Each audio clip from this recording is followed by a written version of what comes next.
नमस्कार, आपका nation TV Bharat में स्वागत है। मैं हूं आपके साथ प्रतिमा साहा। आइए बढ़ते हैं आज की खबरों की ओर।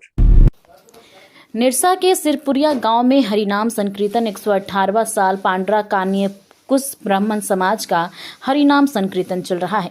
पांड्रा कान्या कुब्ज ब्राह्मण समाज का हरिनाम संकीर्तन आगामी 2 मार्च से 6 मार्च तक चल रहे। इस समाज में वैशिष्ट यह है कि पांड्रा कान्या ब्राह्मण निरसा के तेरबाग से जुड़ा हुआ है।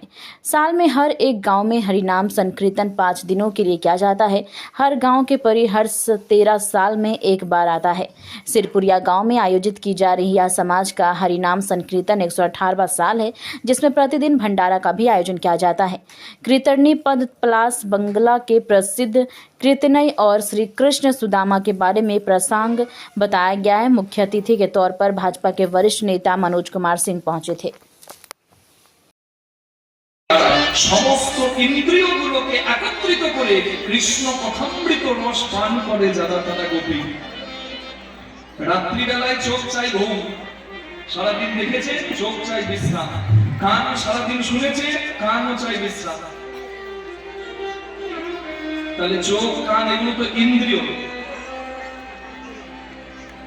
যে ইন্দ্রিয়ের বসে যাবে তার